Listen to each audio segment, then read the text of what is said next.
Part 1. At my son's Thanksgiving dinner, I noticed something strange about the place card waiting for me at the table. It didn't say Mom. It didn't say my name. It said, Guest. I paused for a moment, my fingers resting lightly on the edge of the chair. Then I smiled and took my seat. I'm glad you're here. Follow my story until the end, and tell me where you're watching from. I'd like to know how far this story travels. Thanksgiving had always been my favorite holiday. Not because of the food, though I had spent decades perfecting my roast turkey, my cranberry sauce, my homemade pumpkin pie, but because it was the one day of the year when family was supposed to come together. No distractions, no excuses, just gratitude and each other. This year, for the first time in 43 years, I wasn't the one hosting. My son, Daniel, had insisted on it. Mom, you've done enough over the years, he'd said over the phone a month ago. Let me take care of everything this time. You just come and relax. Relax. The word had felt foreign in that context, but I agreed. I told myself it was time to let go a little. Time to let the next generation take over. His house was beautiful, larger than the one his father and I had spent 30 years paying off. Clean lines, high ceilings, everything polished to a quiet shine. It didn't smell like roasted garlic and butter the way my kitchen used to on Thanksgiving morning. Instead, there was a faint scent of something artificial, like cinnamon from a candle that had never seen a real flame. When I arrived, Daniel greeted me at the door with a quick hug. Brief, distracted. Hey, Mom, you made it, he said, already glancing over my shoulder as if expecting someone more important. Behind him, my daughter-in-law, Claire, stood in the kitchen doorway. Perfect as always. Not a strand of her blonde hair out of place, her smile practiced, precise. You look lovely, she said. I thanked her. She didn't step forward to hug me. Inside, everything looked like it had been arranged for a magazine.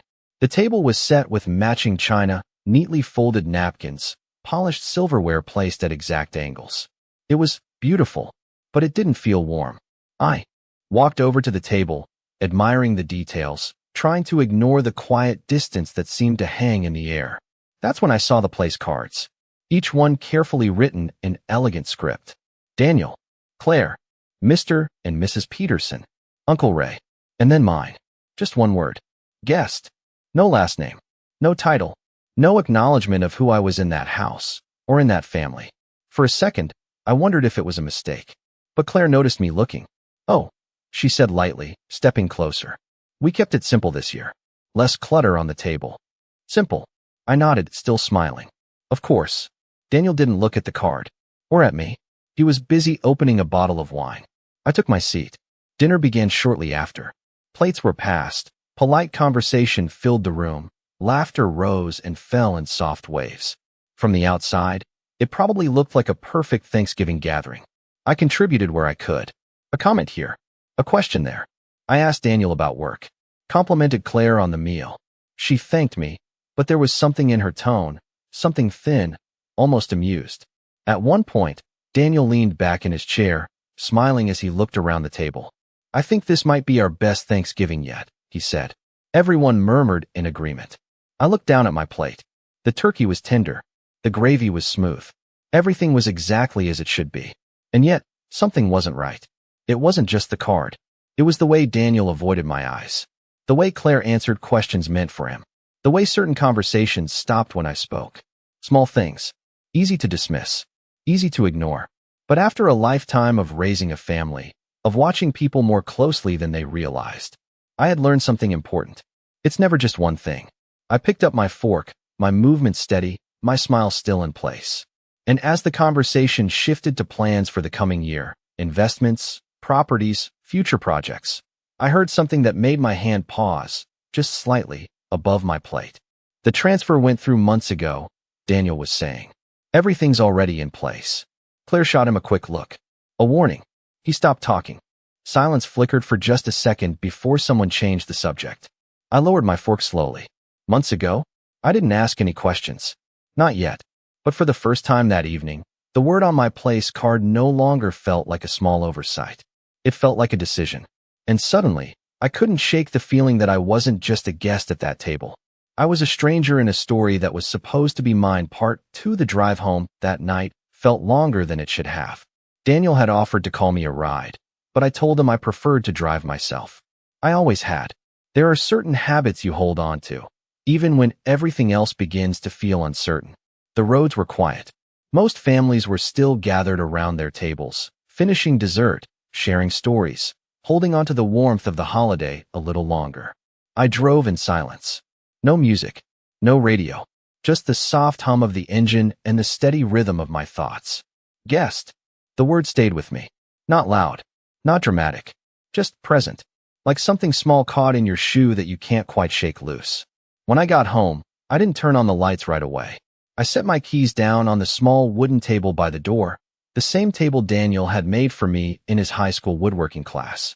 The edges were uneven, the finish imperfect, but I had kept it all these years. Back when things were simpler, back when I was more than a guest. I finally switched on the lamp in the living room. The soft yellow light filled the space slowly, revealing everything exactly as I had left it that morning. The couch, the folded blanket, the quiet. I took off my coat and hung it carefully by the door. The house felt still. Not empty. Not quite. Just still. I walked into the kitchen and poured myself a glass of water. The sink was clean. The counters clear. No dishes waiting. No noise. For a moment, I stood there, my hand resting on the edge of the counter, and let the silence settle around me. It hadn't always been like this. There was a time when this house carried sound. Laughter. Arguments. The clatter of pots and pans on Thanksgiving mornings when I would wake up. Before sunrise to start cooking. Daniel used to sit at that very counter, swinging his legs, asking if the turkey was ready yet. He never waited long enough to hear the answer. I set the glass down. That was a long time ago. Now, Thanksgiving happened somewhere else. At someone else's table. With someone else setting the rules. I walked slowly into the living room and lowered myself onto the couch. The cushions dipped slightly beneath me, familiar and worn in the way only time can shape things. I didn't turn on the television. Instead, I let my mind drift back to earlier that evening. To the table. To the voices. The transfer went through months ago. Daniel's voice. Clear. Certain.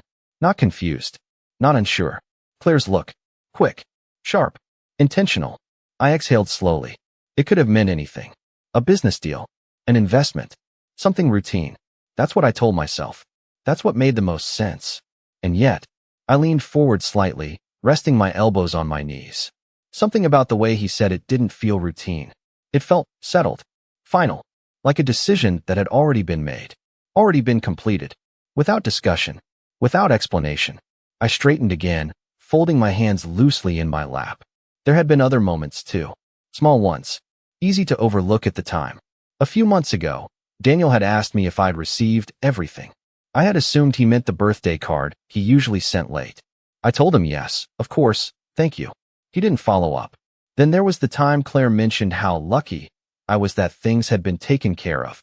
I had smiled politely, not wanting to seem ungrateful for something I didn't fully understand. Taken care of? By whom? And what exactly had been taken care of? I hadn't asked. I never wanted to be the kind of mother who questioned too much, who made her son feel like he had to explain every detail of his life. I trusted him. I still did. That hadn't changed. But trust doesn't erase questions. It just delays them. I stood up and walked over to the small desk by the window. The drawer slid open with a soft sound. Inside were neatly stacked envelopes. Bills. Receipts. Bank statements. I kept everything organized. I always had. Carefully, I picked up the most recent statement and looked at it. Numbers. Dates. Balances. Nothing unusual. Nothing unexpected. And that was the problem. If something had been transferred months ago, if something had already been put in place, why was there no sign of it here? I set the paper back down. Slowly. Deliberately. I closed the drawer. For a long moment, I just stood there, my hand resting lightly on the wood. Then I turned and looked around the room again. At the quiet. At the life I had been living. Simple. Careful. Measured. A life where every dollar mattered. Where I planned groceries down to the week. Where I postponed small things, new shoes, repairs, even doctor visits, because there was always something more important to pay first. I had told myself it was normal, that this was just what getting older looked like. Less, smaller, quieter. But now I wasn't so sure. I walked back to the couch and sat down again, a little more slowly this time. Months ago, the words didn't feel distant anymore. They felt close. Too close. I didn't feel angry. Not yet. And I didn't feel betrayed. Not completely. What I felt was something else. Something quieter. Something colder. A question that refused to go away. I leaned back against the couch and closed my eyes for a brief moment. If something had been done, if something had been decided, if something had been given, then there should be proof. Somewhere. And for the first time in a very long while, I allowed myself to think something I had been avoiding all evening. Maybe the place card hadn't been a mistake. Maybe being a guest wasn't about the dinner at all. Maybe it was about everything else I didn't know. I opened my eyes again. The room hadn't changed, but something inside me had. I reached for my phone, my fingers steady. Not to call. Not yet. Just to look. To check. To begin. Because whatever had happened, I needed to understand it. And this time, I wasn't going to look away. Part 3. The next morning, I woke up earlier than usual. Not because I had somewhere to be, but because my mind had already begun moving before my body had the chance to rest. The house was quiet. It always was. But that morning, the silence felt different. Less like peace, more like something waiting to be filled. I made coffee the same way I always did. Measured. Routine. Familiar. 2 scoops. Water just below boiling. A slow pour. I didn't rush. There's something about doing things slowly that helps you think more clearly. I carried the cup to the kitchen table and sat down, letting the warmth settle into my hands. Then I reached for my phone. I didn't open my messages. I didn't call Daniel. Instead, I opened my email. At first, there was nothing unusual. Promotions. Store discounts. A reminder from my pharmacy. I scrolled carefully. Slowly. Not looking for anything specific. Just looking. Then I typed his name into the search bar. Daniel. A few emails came up. Old ones. Holiday greetings. A forwarded recipe Claire had sent last year. I kept scrolling. And then I saw it. An email from 3 months ago. Subject line. Confirmation of transfer. My fingers paused just above the screen. For a moment, I didn't open it. I just looked at the words. Confirmation. Transfer. Months ago. The same words from the dinner table, now sitting quietly in my inbox. I tapped the screen. The email opened. It wasn't long. Just a formal notice. Clean. Direct. A property transfer had been completed. The document listed names. Daniel's name. Claire's name. And then, mine. I read it once. Then again. Slowly. Carefully. It stated that a residential property, paid in full, had been transferred under my name as the recipient. A gift. From my son. I didn't move. I didn't react. I just sat there, the phone resting in my hand, as the words settled into place. A house. Given to me. Months ago. I looked up from the screen, my eyes drifting across the small kitchen, the worn cabinets, the chipped edge of the counter, the same appliances I had been meaning to replace for years, but never quite could justify. I had been budgeting groceries down to the dollar, delaying appointments, choosing between things I needed and things I could wait on. And all this time, there had been a house. Waiting. Somewhere. For me. I lowered the phone slightly. There was an attachment. A document. I opened it. Official letterhead. Signatures. Dates. Everything in order. Everything complete. No mistake. No confusion. It had been real. It had been done. And yet, I had never been told. I sat back in my chair, the wood creaking softly beneath me. No anger. Not yet. Just a quiet shift in something I had always believed to be steady. I trusted Daniel. That hadn't changed. But trust doesn't mean silence. And silence had been everywhere. I went back to the email. Read the names again. Daniel. Claire. Me. 3 names on a document. But only 2 people who seemed to know it existed. I set the phone down on the table, then picked it up again. There was an address listed. Not far. A lake property. I stared at it for a long moment. A house by the lake. Daniel had asked me about it, as if I had been there. As if I had lived it. As if it had been mine. I exhaled slowly. Then I stood up. No hesitation this time. I walked to the bedroom and changed into something simple. A coat. Comfortable shoes. Nothing special. Just enough. I picked up my keys from the table by the door. The same table he had made years ago. I paused for a second, my hand resting on it. Then I stepped outside. The air was cool. Crisp. The kind that clears your head whether you want it to or not. I got into my car and started the engine. The address stayed on my mind, repeating quietly, like something I had already memorized without realizing. The drive wasn't long. 15 minutes, maybe 20. Familiar roads at first, then quieter ones. Fewer houses. More space. More distance. Eventually, the road curved gently toward the water. And then I saw it. The house. It wasn't extravagant, but it was beautiful. Large windows facing the lake. A wide porch. Clean lines, like Daniel's taste. Like Claire's influence. I slowed the car as I approached, then stopped just across the street. For a moment, I didn't get out. I just sat there, looking, taking it in. A house that was supposed to be mine. A house I had never seen. I reached into my bag and pulled out the printed copy of the document I had quickly made before leaving. My name was there. Clear. Undeniable. I looked back. At the house. Then at the front door. Closed. Still. Occupied or not. I couldn't tell. But something about it didn't feel empty. I stepped out of the car, closed the door behind me, and stood there for a moment, facing the place that had been given to me without my knowledge, without my permission, without my presence. I walked slowly toward it, each step steady, measured, not rushed, not uncertain, just deliberate, because whatever had been transferred months ago, whatever had been decided without me, it was no longer something I could ignore. And as I reached the front gate, one quiet thought settled clearly in my mind. This wasn't just about a house. It was about everything that had been kept from me. And I was done being the last person to know. Part for I stopped just a few steps away from the front door. Up close, the house looked even more real. Not like something from a document. Not like words on a screen. The wood of the porch was clean, recently treated.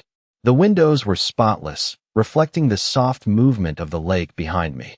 There was a chair by the corner, simple, white, with a folded blanket draped neatly over the back. Someone had been here. Recently. I didn't knock right away. Instead, I reached into my coat pocket and pulled out the folded paper again. The copy of the transfer document.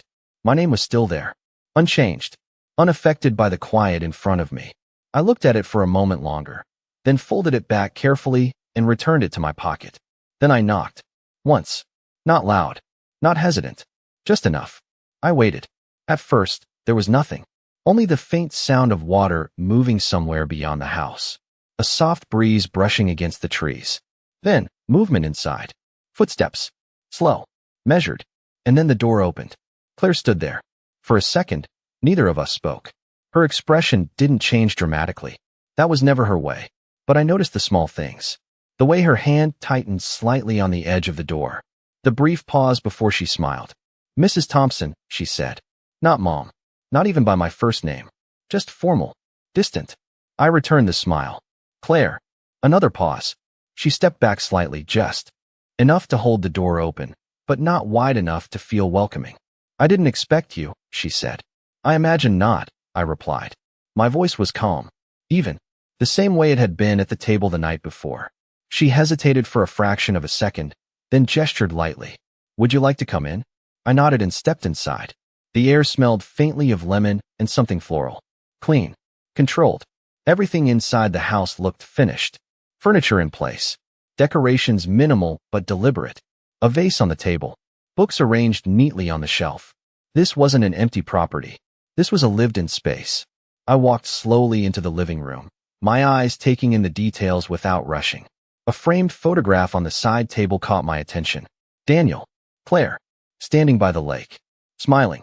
I stopped for just a moment, then moved on. "You found the address?" Claire asked from behind me. "I did," I said. She stepped closer, her heels soft against the floor. "It's a lovely place, isn't it?" she added. I turned to face her. "It is." Another pause settled between us. Not uncomfortable, just precise. I let the silence sit for a moment longer before speaking again. "I received an email yesterday," I said. Her expression didn't shift. Not immediately. "What kind of email?" she asked. "A confirmation," I replied. "Of a transfer." There it was. A flicker. Quick, but real. She looked away for just a second. Toward the window. Toward the lake. Then back at me. "Daniel handles most of those things," she said lightly. "You'd have to ask him for the details." I nodded once. "I will." I didn't move closer. I didn't raise my voice. I didn't accuse. Instead, I walked a few steps further into the room, letting my fingers brush lightly along the back of a chair. Solid wood. New. Carefully chosen. "This house," I said quietly. "It's under my name." Claire didn't respond right away. I could hear her breathing behind me. Controlled. Measured. Then, "Yes," she said. Simple. No explanation. No elaboration. I turned slowly. And yet, I continued. This is the first time I've seen it. Her eyes met mine. Steady, but not as relaxed as before. We were going to tell you, she said. I tilted my head slightly. When? Another pause. No answer. Just a shift in her posture. A slight tightening in her shoulders. I nodded again, as if that silence had already said enough. I see. I walked toward the window, looking out at the lake. The water was calm, smooth, undisturbed. A beautiful place. Peaceful. Exactly the kind of place someone might choose, carefully, intentionally. For me? I asked, still looking outside. Yes, Claire replied. The word came a little too quickly, a little too clean. I turned back to her. And how long have you been staying here? That question landed differently. I could see it. The hesitation. The calculation. Not long, she said. I didn't respond. Just held her gaze. Because not long isn't a measure of time. It's a way to avoid one. After a moment, she spoke again. We've been preparing it, she added. Making sure everything was ready. For me? I said. Yes. The same answer. The same tone. But now it felt thinner. I let the silence return. Not as a gap, but as a space. A space where truth had the chance to surface or stay hidden. I didn't push. Not yet. Instead, I reached into my bag and took out the printed document. I walked over and placed it gently on the table between us. Flat. Unfolded. Clear. I believe this belongs to me, I said. Claire looked down at it, then back at me. And for the first time since I arrived, she didn't have an immediate answer. I didn't fill the silence for her. I didn't need to. Because standing there, in a house that carried my name but not my presence, I could feel it. This wasn't a misunderstanding. It wasn't a delay. It was something else. Something quieter. Something planned. And as I stood there, watching her search for the right words, I realized something with complete clarity. I hadn't come here for explanations. I had come here to see how far this had gone. Part 5. Claire didn't touch the document right away. She just stood there, looking at it. Then at me. Then back at the paper again. It wasn't confusion. It was calculation. I waited. I didn't rush her. I didn't repeat myself. Silence has a way of doing the work for you, if you let it. Finally, she reached forward and adjusted the edge of the document slightly, as if aligning it with the table somehow gave her more control over the moment. We were going to give it to you, she said.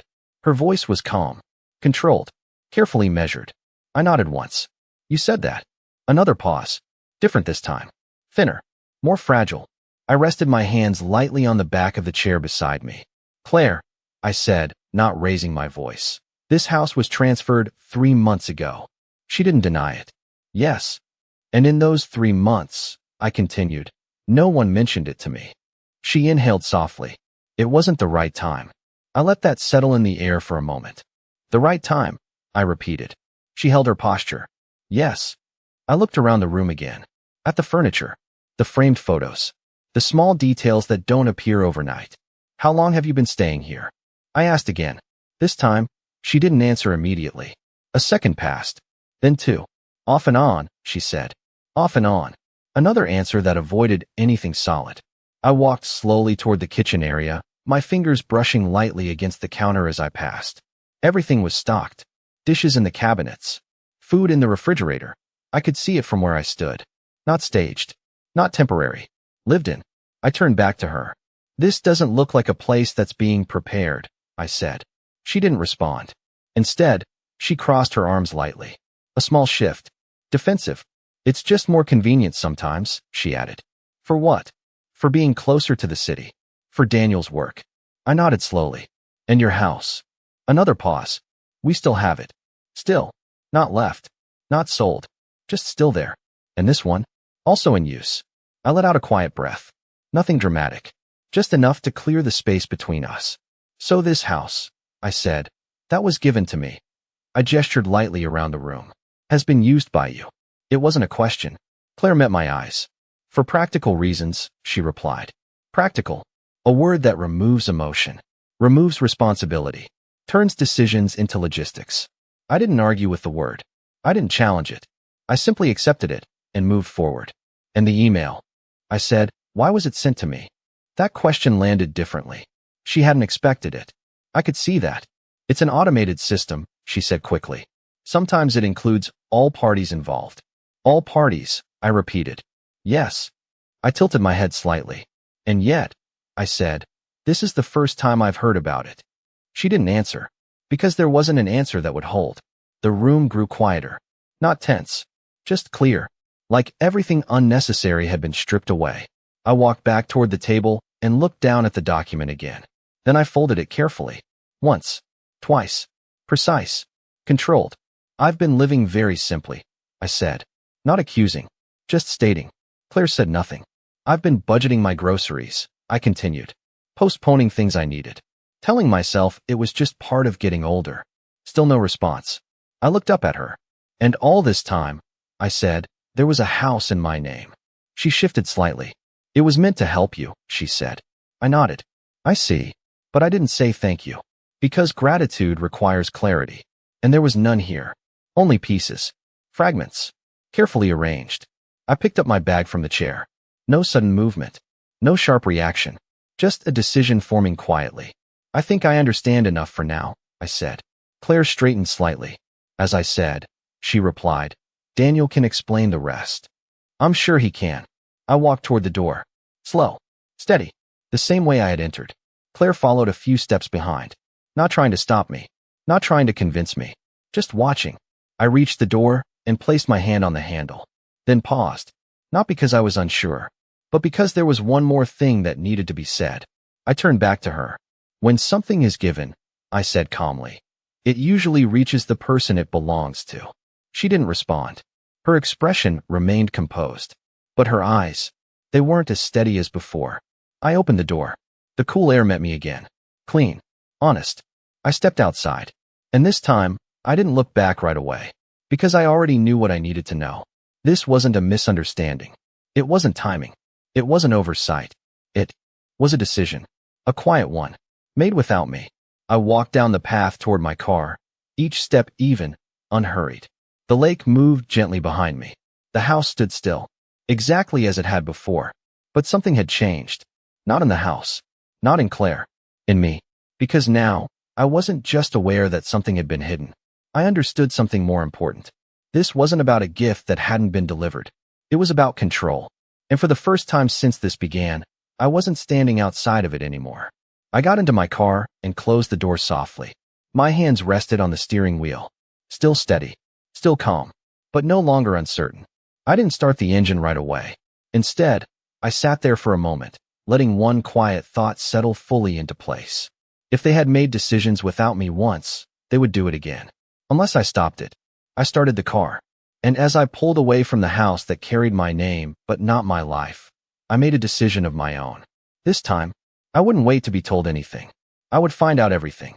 Part 6, I didn't go home right away. Instead, I drove past it.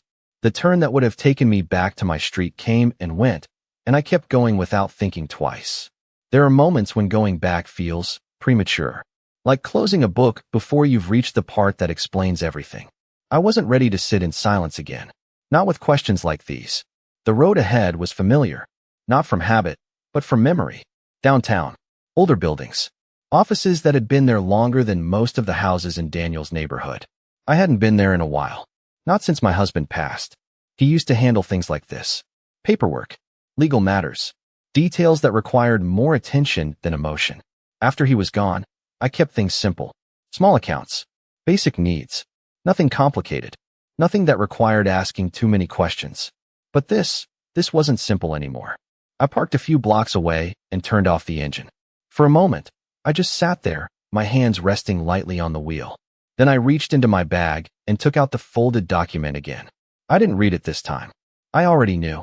What it said, what I needed now, was to understand how it happened. I stepped out of the car and walked toward the building. The glass doors reflected a version of me that looked exactly the same as it had that morning. Calm, composed, put together. Nothing on the outside suggested anything had shifted. And yet, everything had. Inside, the lobby was quiet. A receptionist looked up briefly as I entered, then returned to her screen. I approached the desk. "Good morning," I said. She smiled politely. "Good morning. How can I help you?" I placed the folded document gently on the counter. "I'd like to speak with someone about this transfer," I said. She glanced at the paper, then back at me. "Do you have an appointment?" "I don't." A pause. Then she nodded slightly. Let me see who's available. I stepped aside and waited. No impatience. No urgency. Just presence. A few minutes later, a man in his early 50s approached from the hallway. Suit. No tie. Glasses that sat low on his nose. Mrs. Thompson? He asked. I nodded. I'm Mr. Harris. I can spare a few minutes. Please. He gestured toward his office. I followed him in. The room was simple. Desk. 2 chairs. A shelf lined with folders. Nothing extravagant. Just orderly. He sat down and motioned for me to do the same. What can I help you with? He asked. I handed him the document. This property, I said. It was transferred to me 3 months ago. He adjusted his glasses and looked down at the paper. Yes, he said after a moment. That appears correct. I only became aware of it yesterday. That made him look up. A brief pause. Then he nodded slowly. I see. I folded my hands in my lap. I'd like to understand the process. I continued. How it was handled. Who was involved? He leaned back slightly in his chair. Well, he said carefully. This was processed through a standard transfer procedure. The property was purchased and then assigned to your name as the recipient. By whom? Your son, he replied. Daniel Thompson. I nodded. And my daughter-in-law? He glanced back at the document. She is listed as an authorized party during the transaction. Authorized. Another word that sounded clean. Neutral. But carried weight. What does that mean? I asked. It means she had permission to act on behalf of the purchaser in certain aspects of the process. Certain aspects. Yes. I let that settle. Would that include access to documents? I asked. Yes. Signatures? In some cases, yes. Depending on how the authorization was structured. I looked at him steadily. And communication? He hesitated. A significant portion of communication appears to have gone through her, he admitted. I nodded once. That aligned. Perfectly. And me? I asked. He looked back at the file. There was a notification sent, he said. To your email. I saw that. Another pause. Then I asked the question that had been forming quietly since I left the house. Was there any confirmation required from me? Mr. Harris frowned slightly. Not for a gift transfer of this nature, he said. As long as the purchaser completes the necessary steps, the property can be placed under the recipient's name without direct involvement. Without direct involvement. I repeated that in my mind. Not out loud. Because I didn't need to. It was clear. Everything had been done correctly. Legally. Properly. Neatly. No mistakes. No errors. Just a structure that allowed something to happen without the person it was meant for ever stepping into the room. I leaned back slightly in my chair. Once the property is transferred, I asked, who has the right to use it? He adjusted his glasses again. The legal owner does, he said. Which, in this case, is you. And others. Only with your permission. I held his gaze for a moment. Explicit permission? I asked. Yes. Not assumed. Not implied. Explicit. I nodded slowly. Thank you, I said. He seemed to study my expression for a brief moment. If there's a concern, he added, we can review access records, timelines, anything you might need. I considered that, then shook my head slightly. Not yet. Because I didn't need more information. Not right now. I already had enough. I stood up, and he did the same. Thank you for your time, Mr. Harris. Of course. I took the document back and walked out of the office. The lobby felt the same as before. Quiet. Neutral. Uninvolved. But I wasn't the same. Because now, everything had shape. Clear lines. Defined edges. There was no confusion left. Only facts. I stepped outside into the cool air again. And this time, when I paused, it wasn't to think. It was to decide. They hadn't broken any rules. They hadn't made any mistakes. They had simply used the space they were given and left me out of it. But now, that space belonged to me. And for the first time since this began, I understood exactly where I stood. Not as a guest, not as someone waiting to be informed, but as the one person who didn't need permission anymore. I walked back to my car, my steps steady, measured, certain, because whatever came next wouldn't be quiet. Part 7. I didn't go back to Daniel's house. Not that day, not the next. Instead, I went home, and I stayed there. Not because I was unsure of what to do, but because I wanted to see what would happen if I did nothing. Sometimes, silence reveals more than questions ever could. That evening, my phone rang. I looked at the screen. Daniel. I let it ring once. Twice. Then I answered. Hi, Mom. His voice sounded normal. Too normal. Hello, Daniel. A pause. Not long. Just enough to notice. I heard you stopped by the lake house, he said. Of course he had. Yes, I replied. Another pause. I was going to tell you about it, he said quickly. I didn't interrupt him. I just wanted everything to be ready first. You know how these things are. I sat back slightly in my chair, the phone resting gently against my ear. I see, I said. I didn't want to give you something unfinished, he added. Unfinished. I let that word settle. It seemed quite complete, I said. There was a shift on the other end. Small, but there. Well, yeah, he said, adjusting his tone. Claire's been helping a lot with it. Claire. Of course. She has good taste, I said. Another pause. Different this time. He wasn't sure how to respond to that. I thought you'd like it, he continued. A quiet place. By the water. Somewhere you could relax. Relax. The same word he had used weeks ago. The same word that never quite fit. I'm sure I would have, I replied. Would have. Past tense. He didn't comment on it. Instead, he moved on. So what did you think? I looked around my living room. The same couch. The same quiet. Then I spoke. I think it's a beautiful house. That's good, he said, a hint of relief in his voice. I wanted it to be perfect for you. Perfect. Another word that didn't quite land. I let a moment pass. Then, Daniel, I said calmly. How long has Claire been staying there? Silence. Not brief this time. Long enough to be felt. I mean, she's been going back and forth, he said eventually. Between which places? Our house and the lake house. For how long? Another pause. A couple of months. A couple of months. I nodded slowly, even though he couldn't see it. That aligns, I said. With what? He asked. With the transfer. Silence again. He hadn't expected that. I could tell. Mom, it's not like that, he said quickly. I didn't say it was. Claire thought it would be easier to handle things from there while we got everything set up. For me, yes. The answer came too fast. Too automatic. I leaned back further into the couch. And when were you planning to tell me? I asked. Another pause. I don't know, he admitted. Soon. Soon. A word that stretches without ever arriving. I didn't challenge it. I didn't need to. Instead, I asked something else. Daniel, I said, did you think I wouldn't notice? That question landed differently. There was no immediate response. No quick explanation. Just silence. I wasn't hiding anything, he said finally. I let that sit between us. Then I spoke, just as calmly as before. You didn't tell me. That's not the same thing. I didn't argue. Because in some ways, he was right. It wasn't the same. It was quieter. More careful. More deliberate. I stood up slowly and walked toward the window. Outside, the street was still. Unchanged. I went to see someone today, I said. A lawyer. That got his attention. What for? To understand the transfer. Another pause. What did they say, he asked. That everything was done correctly. A breath on the other end. Subtle. Relieved. And he pressed. And that the house belongs to me. Silence again. But this time heavier. And that anyone using it, I continued, would need my permission. No response. Not right away. Mom, he started. I didn't raise my voice. I didn't cut him off. I just spoke. I haven't given that permission. The line went quiet. Completely. For a moment, I wondered if the call had dropped. Then, Claire didn't think it would be an issue, he said. Claire didn't think. Not we. Not you. Claire. I nodded slightly. I understand. Mom, it's just temporary, he added quickly. We weren't trying to, he stopped. Didn't finish the sentence. Didn't need to. Because whatever came after that word would have made it real. I walked back to the chair and sat down again. Calm. Steady. I'm sure you had your reasons, I said. I did. I'm sure Claire did too. Another pause. Yes. I let the silence return. Not uncomfortable.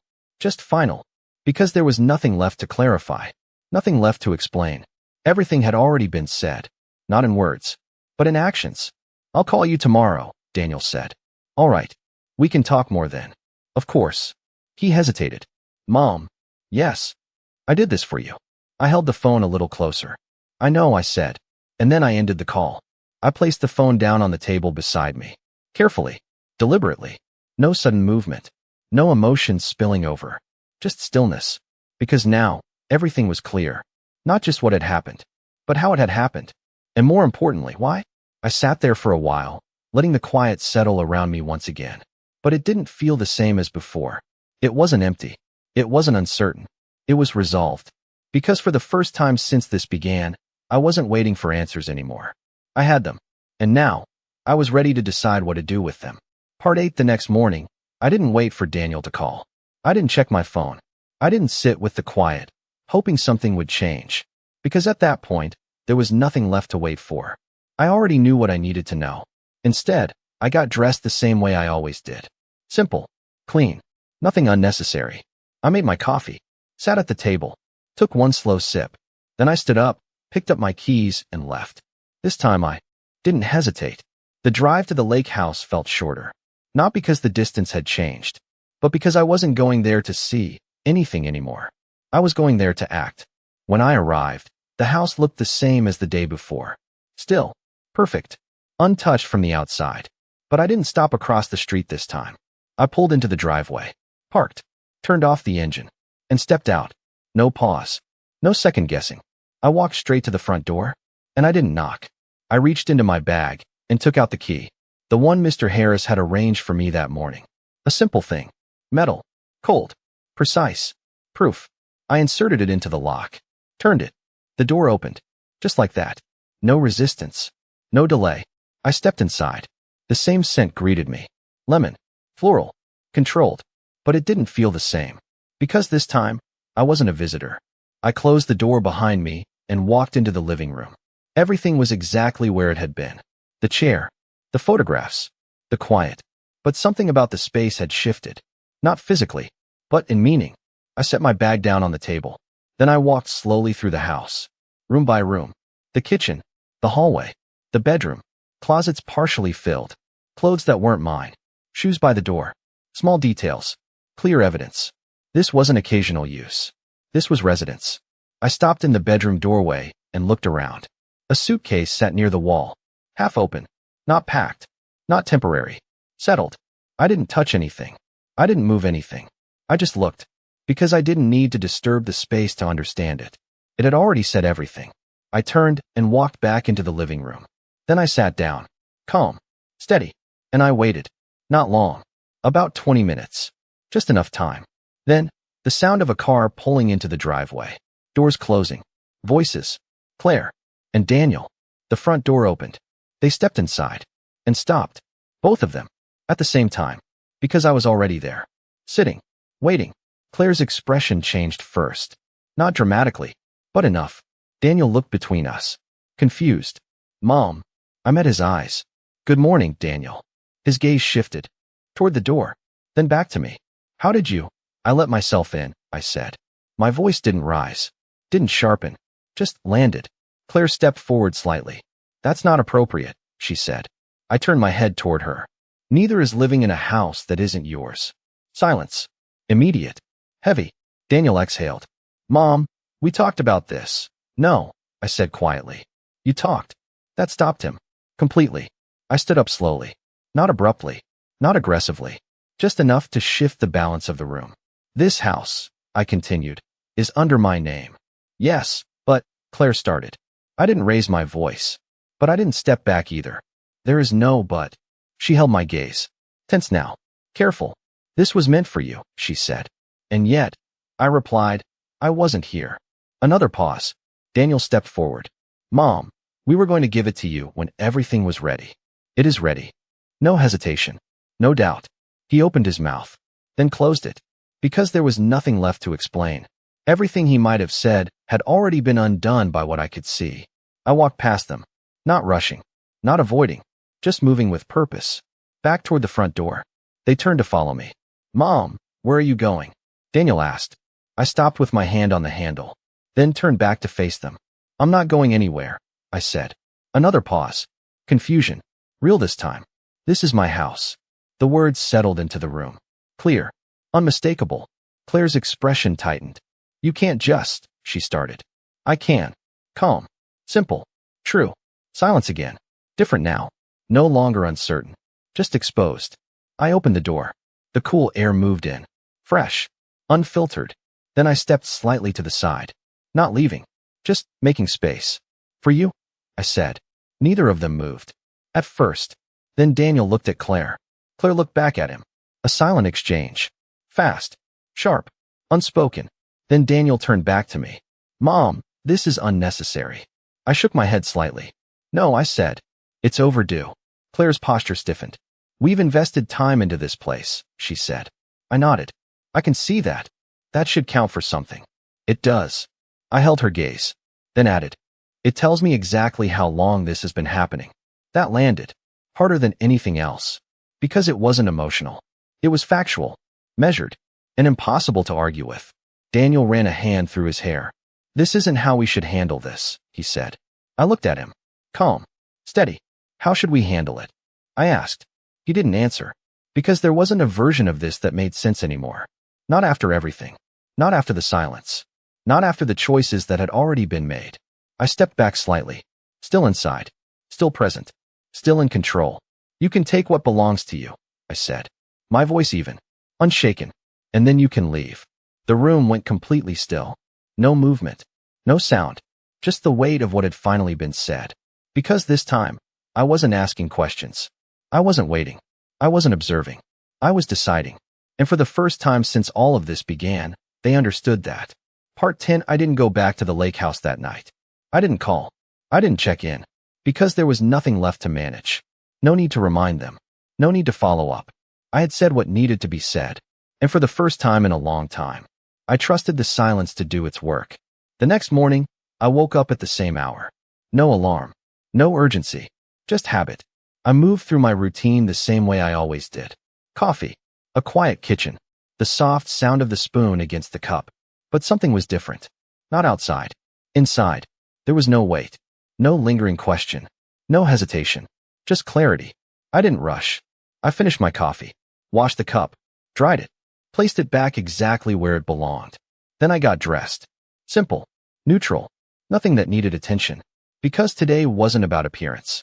It was about completion. The drive to the lake house felt steady. Not fast. Not slow. Just certain. The kind of drive where you don't check the time. Because you already know you'll arrive exactly when you're meant to. When I turned onto the street, I noticed something immediately. A car.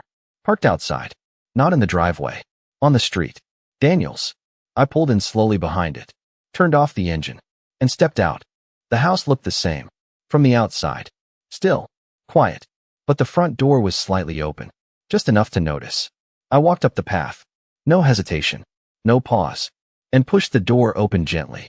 Inside, the space had changed. Not in structure. In presence. Boxes. Stacked near the walls. Open suitcases. Drawers left slightly ajar. The kind of movement that only happens when people are leaving. Not visiting. Not staying. Leaving. I stepped inside. Closed the door behind me. And stood there for a moment. Taking it in. Not inspecting. Not judging. Just observing.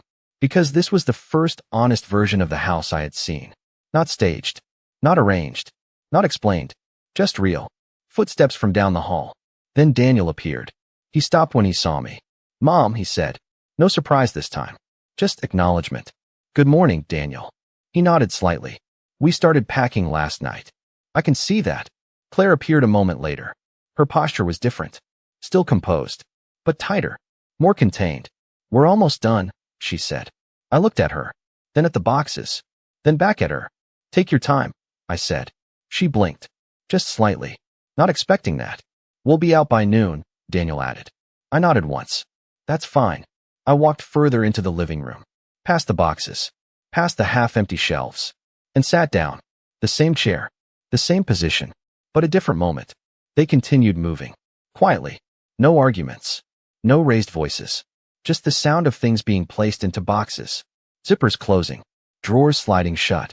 At one point, Daniel stepped into the kitchen. Paused. Then turned back toward me. I didn't mean for it to happen like this, he said. I looked at him. I know. You have to believe that.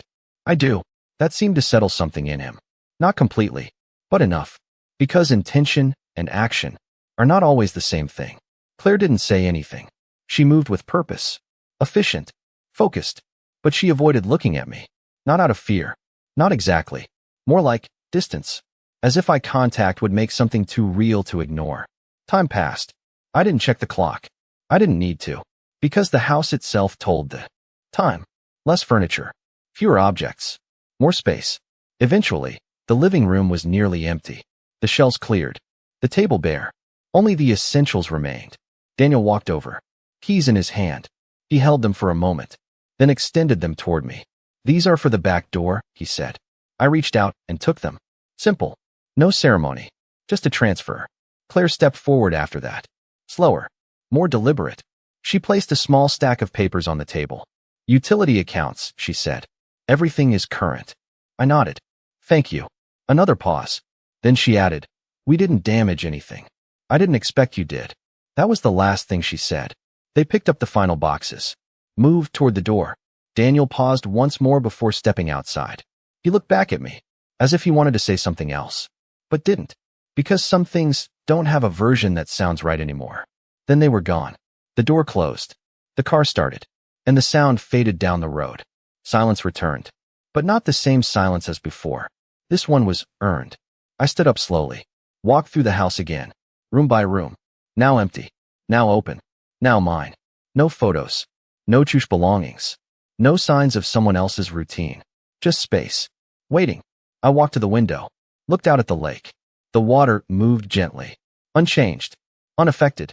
Then I turned back into the room, and for the first time, there was nothing left to question, nothing left to uncover, nothing left to correct. Only one thing left to do. I set my bag down, walked to the center of the room, and stood there for a moment.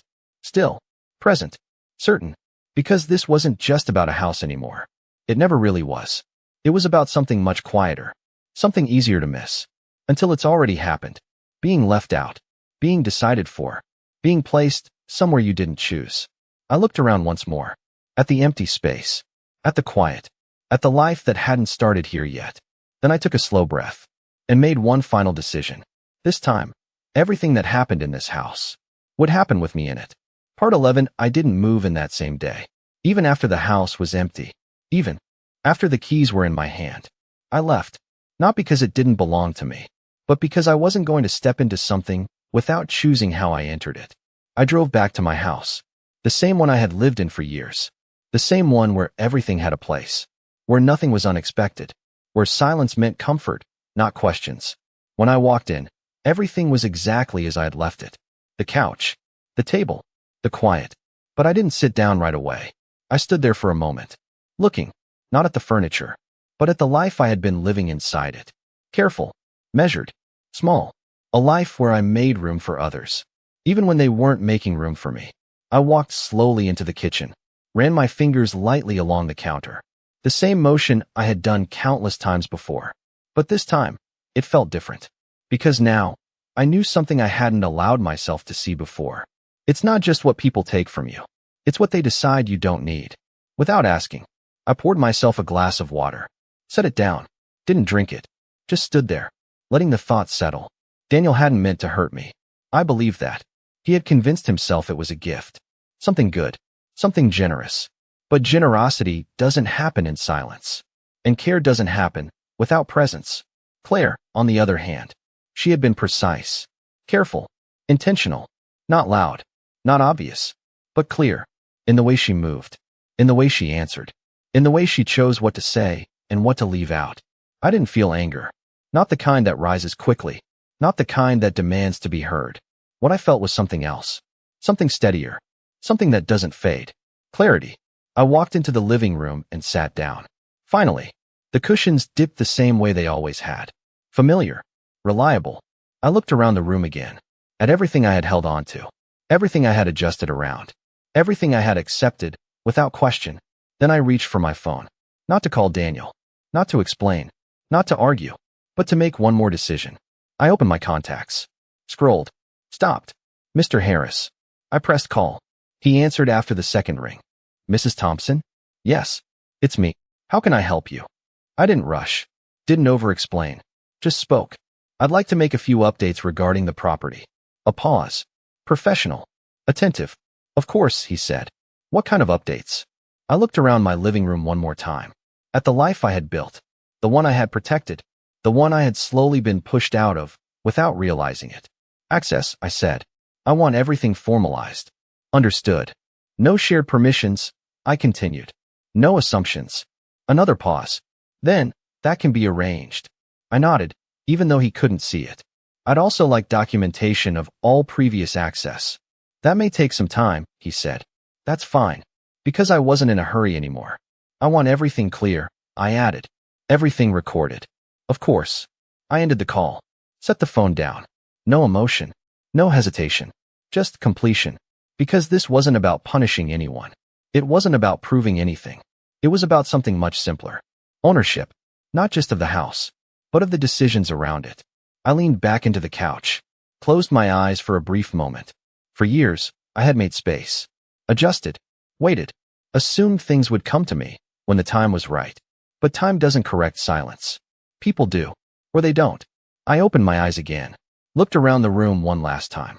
Tomorrow, I would go back to the lake house. Not to check. Not to confirm. To begin. But this time, there would be no questions. No waiting. No quiet gaps filled by someone else's decisions. Everything that happened next would happen with my knowledge. My voice. My presence. I stood up slowly. Walked to the window. Looked outside. The world hadn't changed. Not really. Cars passed. People moved. Life continued. But something had shifted. Not around me. Inside me. Because for the first time in a long time, I wasn't adjusting to someone else's version of what I should have. I was defining it myself. And this time, there would be no place card waiting for me. No label. No quiet assumption. Just one simple truth. I wasn't a guest anymore. Part 12. The next morning, I returned to the lake house. Not with hesitation. Not with questions. Just with intention. The air felt different that day. Cleaner. Not because anything had changed outside, but because there was nothing left unresolved inside. I unlocked the door. Stepped in. Closed it behind me. The house was quiet. Empty. Exactly as I had left it. No voices. No movement. No signs of anyone else's presence. For a moment, I just stood there. In the center of the room. Not moving. Not thinking. Just feeling the space. Then I walked to the kitchen. Opened the cabinets. Looked inside. Empty. I walked to the bedroom. Opened the closet. Empty. I walked back into the living room. Slow. Steady. Everything that had once been there was gone. And for the first time, that didn't feel like loss. It felt like space. I set my bag down on the table. Took off my coat. Folded it carefully. Placed it over the back of the chair. A small action. Simple, but intentional. Then I opened the windows. One by one. Fresh air moved through the house. Soft. Unforced. The scent changed. Not lemon. Not artificial. Just clean. I stood there for a moment, letting the air settle. Letting the house breathe. Then I did something I hadn't done in a long time. I smiled. Not because everything was perfect. Not because nothing had happened. But because everything was clear. I walked to the front door. Opened it. And stepped out onto the porch. The lake stretched out in front of me. Still. Wide. Unbothered. I sat down in the chair I had seen before. The one with the folded blanket. I unfolded it. Placed it across my lap. It was soft. Warm. Not mine before. But it was now. I looked out at the water. Watched the small ripples move across the surface. No rush. No urgency. Just time. My phone buzzed in my bag. Once. Then again. I didn't reach for it right away. When I finally did, I already knew who it was. Daniel. A message. Not long. Mom, are you okay? I read it once. Then again. No anger. No defense. Just a question. I typed slowly. Carefully. Yes. I'm okay. I paused. Then added. I'm where I'm supposed to be. I sent it. Set the phone down beside me. No follow-up. No explanation. Because I didn't need to explain anything anymore. The truth had already been seen. By me. And now by them. I leaned back in the chair. Closed my eyes for a brief moment. The sound of the water. The soft movement of the wind. Nothing loud. Nothing dramatic. Just steady. That's what I had been missing. Not the house. Not the gift. But the right to stand inside my own life, without being placed there by someone else. I opened my eyes again. Looked out at the lake. Then I spoke. Not to anyone. Just out loud. This is enough. And it was. Because in the end, it wasn't about what they took. Or what they tried to control. It was about what I chose to take back. My space. My decisions. My presence. I stood up slowly. Walked back inside. The house didn't feel empty anymore. It felt ready. Not for them. Not for what had been planned. But for something new. Something simple. Something honest. I picked up my bag. Walked into the kitchen. And for the first time, I began to put things